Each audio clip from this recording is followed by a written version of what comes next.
I should have closed my laptop. I should have ended the call properly. But I didn't. And what I heard in those 7 minutes changed everything I thought I knew about myself, my marriage, and the woman I'd trusted with my darkest secrets for 3 years. My name is Rachel, and I'm about to tell you about the day I discovered that the person paid to help me might have been the one destroying me all along. It started like any other Thursday afternoon. I was sitting in my home office in suburban Atlanta, my third cup of chamomile tea going cold on the desk, preparing for my weekly session with Dr. Helena Winters. The autumn light filtered through the blinds, casting shadows across my keyboard as I clicked the familiar Zoom link. Dr. Winters appeared on screen with her usual warm smile, her office backdrop perfectly arranged. The bookshelf with leather-bound psychology texts, the abstract art piece she once told me represented the complexity of the human mind, and that damn succulent plant that never seemed to grow or die. "Rachel, how are we doing today?" she asked, pen poised over her notepad. The session went as they always did. We talked about my anxiety, my strained relationship with my husband James, my complicated feelings about my mother's battle with Alzheimer's. I told her about the panic attack I'd had at my son Tyler's baseball game, how I'd had to excuse myself and sit in the car, gasping for air while other parents cheered from the bleachers. Dr. Winters listened with that practiced empathy, nodding at the right moments, asking probing questions that made me feel seen. After 50 minutes, she glanced at the clock. "I think that's wonderful progress for today, Rachel. Same time next week." "Yes, thank you, Dr. Winters. Remember to practice those breathing exercises we discussed. You're doing great work here." I nodded, feeling that familiar mix of emotional exhaustion and relief that came after therapy. I reached for my mouse to click Leave Meeting. But my cell phone buzzed violently across the desk. It was my boss, Linda. The presentation for the investors had been moved up to tomorrow morning. She needed my numbers immediately. I grabbed the phone, wheeling my chair away from the desk, my back to the computer. The conversation with Linda was tense, her voice sharp with urgency. I was so focused on explaining why I needed more time that I completely forgot about the Zoom window still open on my screen. That's when I heard her voice. "Jessica? Are you there?" "Good. Yes, she just left." A pause. "No, I made sure to end it right at 50 minutes. Can't let them go over. Time is money, right?" I froze, phone still pressed to my ear, but I'd stopped listening to Linda entirely. That was Dr. Winters' voice, but the tone was different. Lighter. Almost casual. Dismissive. There was another voice now, tinny through my speakers, another woman joining the call. This must be Jessica, whoever that was. "So what's the drama today with Mrs. Anxiety Attack?" The other woman, Jessica, asked with a laugh that made my stomach turn. My hand slowly lowered the phone. Linda was still talking, but I couldn't hear her anymore. Blood rushed in my ears as I turned my chair slightly, just enough to see my laptop screen. Dr. Winters was still there, but she wasn't alone anymore. Another video box had appeared. A younger woman with dark hair and bold red lipstick, sitting in what looked like a Starbucks. "Oh, Jessica," Dr. Winters said, shaking her head with a smile that I'd never seen before. It wasn't warm. It was conspiratorial. Same old story. Panic attacks, marriage problems, mommy issues. These suburban housewives are all the same. Suburban housewives. The words hit me like a slap. I carefully set my phone down on the desk, Linda's voice now a distant buzz. My finger hovered over the mouse, but I didn't click. Something kept me frozen there, hidden in plain sight, listening. "Still milking her for that sweet insurance money?" Jessica asked, taking a sip from her coffee cup. Dr. Winters laughed, actually laughed. 3 years and counting. She's my best long-term client. The secret is to never actually fix them, Jess. Keep them dependent. Give them just enough hope to keep coming back, but never enough tools to actually get better. Hey, before we continue, I'd love to know, where are you watching from? Drop your city or state in the comments. Let's see how far this story reaches. My hands had gone numb. I stared at the screen at this woman I'd trusted, this woman I'd cried in front of, this woman who'd held space for my deepest fears. And she was laughing about me. "Isn't that unethical?" Jessica asked, but she was smiling. She didn't actually care about the answer. "It's business," Dr. Winters replied, leaning back in her chair. "Look, these people want someone to talk to. They don't want to change, they want validation. They want someone to tell them their feelings are valid, that their suffering matters. I give them exactly what they want. And charge them $200 an hour for it. $250 now. Raised my rates last month." Rachel didn't even blink. Dr. Winters examined her nails. The anxious ones never do. They're too afraid of starting over with someone new. She was right. I'd gotten the email about the rate increase 6 weeks ago. I remembered feeling stressed about the cost, but the thought of finding a new therapist, of having to explain everything from the beginning to a stranger, had felt impossible. So I just adjusted my budget and kept the appointments. Because I trusted her. What's her deal anyway? Jessica asked. Genuinely crazy or just bored? Dr. Winters waved her hand dismissively. Neither. She's just weak. Textbook people-pleaser with no backbone. Her husband probably walks all over her. Most of these anxious types are married to narcissists and don't even realize it. Although, between you and me, I think she might be the narcissist. All this anxiety, these panic attacks? Classic attention-seeking behavior. My breath caught. Attention-seeking? For 3 years, I'd been working with Dr. Winters to understand my anxiety, to trace it back to childhood trauma, to learn coping mechanisms. She'd told me my feelings were valid, that anxiety was a real condition, that I wasn't weak for struggling. Had she been lying the whole time? So you don't think she actually has anxiety? Jessica pressed. Oh, she has anxiety, Dr. Winters said. But she's also addicted to the drama of it. Some people wear their mental illness like a badge of honor. It gives them an identity, an excuse. Rachel's one of those. I felt tears burning behind my eyes, but I couldn't look away from the screen. What about her marriage? Jessica asked. You said she complains about her husband? Every single session, Dr. Winters rolled her eyes. He doesn't understand her, he doesn't listen, he's not emotionally available. The usual complaints. You know what I haven't told her? What? That maybe the problem is her. That maybe her constant need for reassurance and emotional support is exhausting. That maybe he's not emotionally unavailable. Maybe he's just tired of dealing with her neediness. Jessica laughed. You really think that? Honestly? I think she's probably impossible to live with. But I'll never tell her that. Instead, I validate her feelings, suggest couples therapy that she'll never actually do, and collect my fee. Dr. Winters shrugged. It's not my job to save their marriage. It's my job to keep her coming back. My hands were shaking now. I thought about James, about how distant he'd been lately. How he'd stopped asking about my therapy sessions. How he'd started working late more often. I'd brought this up to Dr. Winters 2 weeks ago, crying, convinced he was having an affair. She'd held space for my pain, suggested he might be conflict avoidant, recommended a book about communication in marriage. But had she known all along? Had she known I was pushing him away and chosen not to tell me? God, I couldn't do what you do, Jessica said. Listening to people whine all day. It's not that bad. You learn to tune out most of it. Rachel, for instance, I could probably conduct her sessions on autopilot at this point. Panic attacks, marriage stress, mother with dementia. Same script, different week. I just nod sympathetically and feed her the same therapeutic platitudes. Does she ever make any progress? Dr. Winters paused, seeming to actually consider this. You know what? No. She's been seeing me for 3 years, and she's arguably worse now than when she started. More anxious, more dependent on our sessions, more convinced she's broken. She smiled. Which, from a business perspective, is exactly where I want her. The room spun.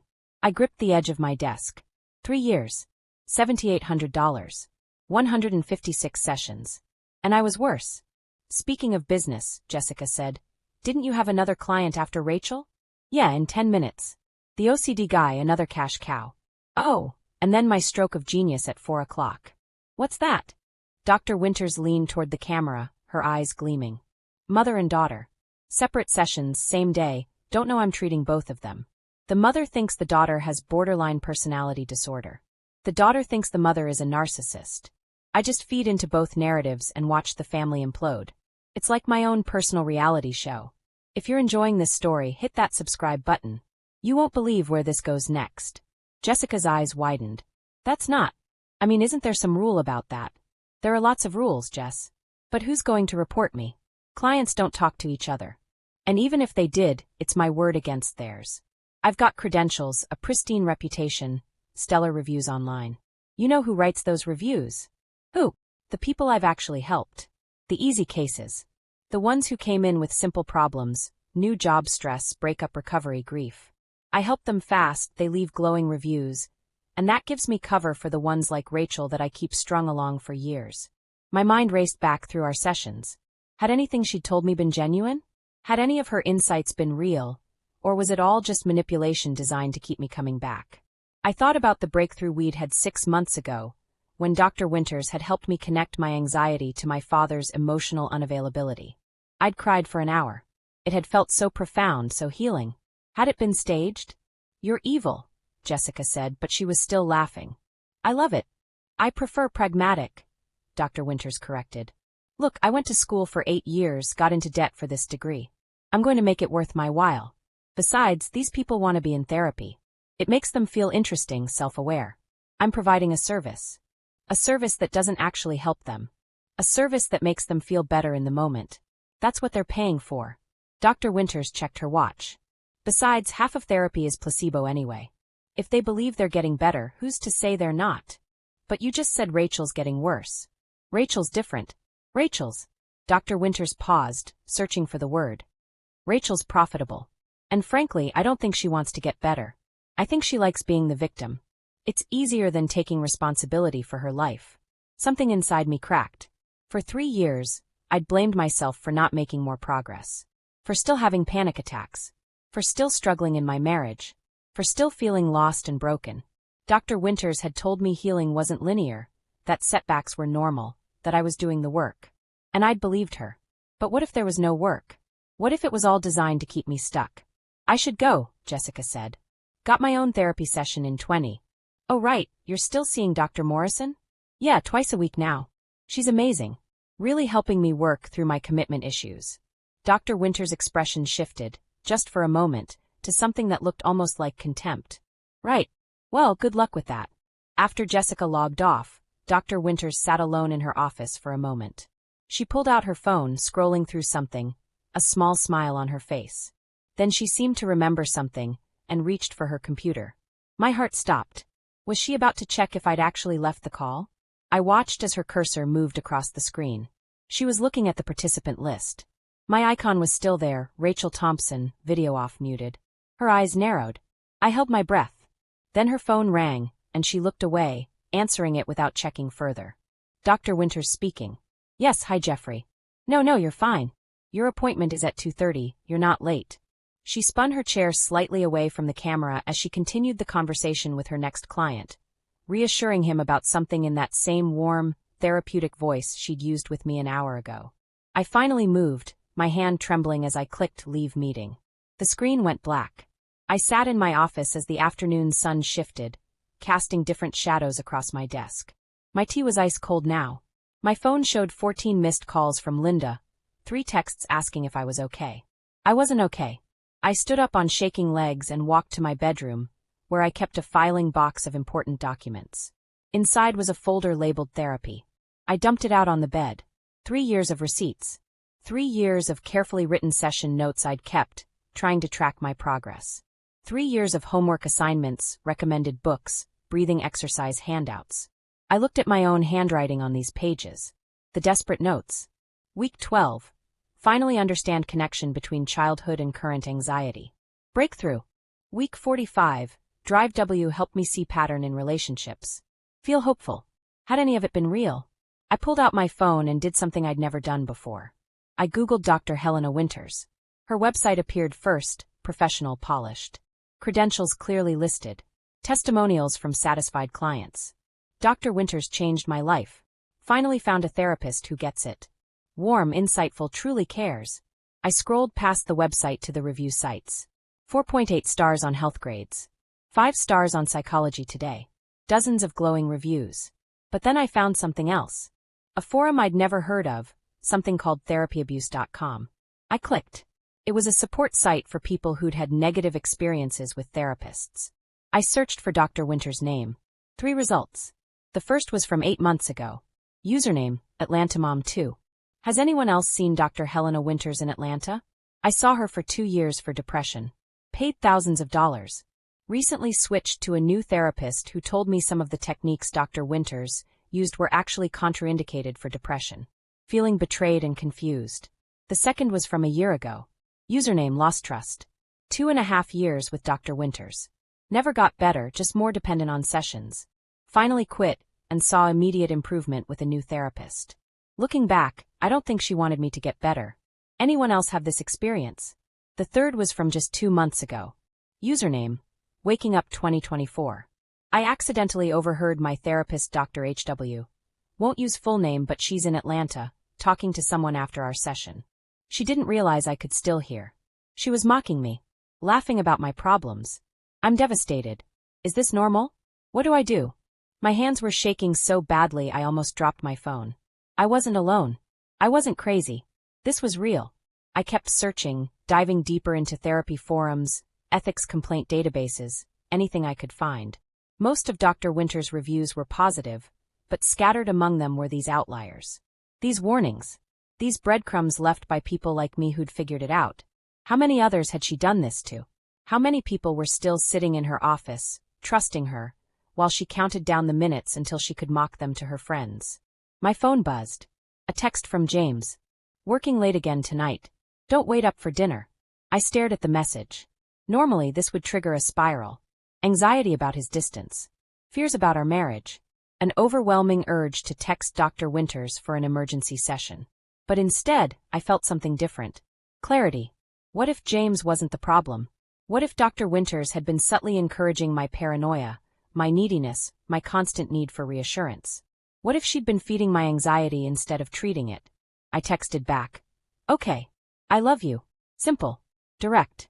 No hidden meaning, no test, no anxiety. His response came quickly. Love you too. You okay? You seem different. Different. I was different. For the first time in 3 years, I felt like I could see clearly. I spent the next 2 hours researching. I learned about unethical therapy practices, about therapist abuse, about the warning signs I'd missed. I read stories from other people who'd been in my shoes. Some had filed ethics complaints. Some had just walked away. I learned that what Dr. Winters was doing had a name: therapeutic exploitation. Prolonging treatment unnecessarily for financial gain. It was a violation of the ethics code she was supposed to uphold. I could report her. I had evidence, sort of. The Zoom call, though I hadn't recorded it. My testimony. But would it be enough? She was right about one thing. It would be my word against hers. And even if I reported her, even if there was an investigation, how long would it take? How many more people would she hurt in the meantime? The sun was setting when James came home. He found me in the bedroom, surrounded by papers, my laptop open to yet another article about therapist misconduct. Ratch? What's going on? I looked up at him, really looked at him, for the first time in months. When had I stopped seeing him? When had he become just a character in my therapy narrative instead of my partner? I need to tell you something, I said. And I told him everything. The Zoom call. What Dr. Winters had said. The forum posts. The 3 years of therapy that had made me worse instead of better. He sat down on the bed, his face cycling through shock, anger, and then something that looked like relief. Rachel, I've been wanting to tell you something for months, but I didn't know how. My stomach tightened. What? I think your therapy was making you worse. I didn't want to say anything because you seem to believe in it so much, and I didn't want to be that husband who undermines his wife's mental health care. But you've been more anxious, more depressed, more convinced something's wrong with you since you started seeing her. Tears welled up in my eyes. Why didn't you tell me? I tried early on. But you got so defensive. And Dr. Winters told you I might be threatened by your growth, remember? I did remember. 8 months into therapy, when I'd mentioned James's concerns, Dr. Winters had suggested he might be resistant to my healing because it challenged our dynamic. I'd believed her. I'd stopped listening to him. I'm so sorry, I whispered. James pulled me into his arms. You don't have to be sorry. Someone you trusted betrayed that trust. That's on her, not you. We sat there for a long time, and for the first time in years, I felt something shift. Not the performative breakthrough feeling I'd learned to manufacture for Dr. Winters. But something real. Something quiet and solid. The next morning, I woke up with a plan. I canceled my standing Thursday appointment with Dr. Winters. The automated system confirmed the cancellation without drama, without questions. Then I did something I never thought I'd do. I wrote everything down. Every detail I could remember from that overheard conversation. The dates, the times, the exact words. I printed out my session notes, my receipts, everything that documented my 3 years with Dr. Winters. I filed a formal complaint with the Georgia State Board of Professional Counselors, social workers, and marriage and family therapists. I knew it might not go anywhere. I knew she might face no consequences. But I had to try. Then I found a new therapist. Dr. Patricia Kim. Older, with 30 years of experience and reviews that mentioned actual progress, actual healing, actual termination of therapy when clients no longer needed it. My first session with Dr. Kim was different from the first minute. "So, Rachel, tell me what brings you here." I told her about Dr. Winters, about the overheard conversation, about 3 years of therapy that made me worse. Dr. Kim listened without interruption, her expression growing more serious as I talked. When I finished, she set down her pen. "Rachel, I'm going to be direct with you, which is how I operate. What you've described is a serious ethical violation. What you're experiencing right now, this confusion, this sense of betrayal, is a real trauma. And I want you to know that what happened to you is not therapy. That was exploitation." I felt tears spill down my cheeks. "Real therapy has an endpoint," she continued. "My job isn't to keep you dependent on me. My job is to give you tools and insights so that eventually you don't need me anymore. Some clients I see for a few months, some for a year or two. But the goal is always the same, to help you build a life where you don't need a therapist." "Dr. Winters told me healing isn't linear," I said quietly. "That's true. Healing isn't linear. But it should still be movement, forward, backward, sideways, but movement. What you've described isn't healing. It's stagnation dressed up as therapy." Over the next 3 months, I worked with Dr. Kim once a week. And she was right, it was different. She challenged me, but not in the performative way Dr. Winters had. She gave me real homework, real skills. She called me out when I fell into victim narratives. She celebrated when I set boundaries. And slowly, genuinely, I got better. My panic attacks decreased. My relationship with James strengthened. I learned to distinguish between actual anxiety and the anxiety I'd been taught to cultivate. In our 8th session, Dr. Kim told me she thought we could start spacing out our appointments, meeting every other week instead of weekly. "Already?" I asked, feeling a familiar panic rising. "Rachel, you're doing the work. You don't need me as much as you did." "That's good. That's the goal." It took me a moment to recognize what I was feeling. It wasn't fear of abandonment. It was pride. For months after that Zoom call, I got a letter from the licensing board. They were investigating Dr. Winters based on my complaint and 2 others that had been filed in the same period. They couldn't tell me the outcome, but they thanked me for coming forward. I'd never know if anything came of it, but I'd done what I could. 6 months later, I ran into Jessica at a coffee shop in Midtown. I recognized her immediately from that Zoom call, the dark hair, the red lipstick. She didn't recognize me. I could have walked away. Probably should have. But something made me approach her table. "Jessica." She looked up, confused. "Do I know you?" "Not exactly. But I know you. You're friends with Dr. Helena Winters." Her expression changed. Guarded now. "Who are you?" "I'm Rachel. One of Dr. Winters' suburban housewives. The one you and she laughed about 6 months ago. The one she called a cash cow." The color drained from Jessica's face.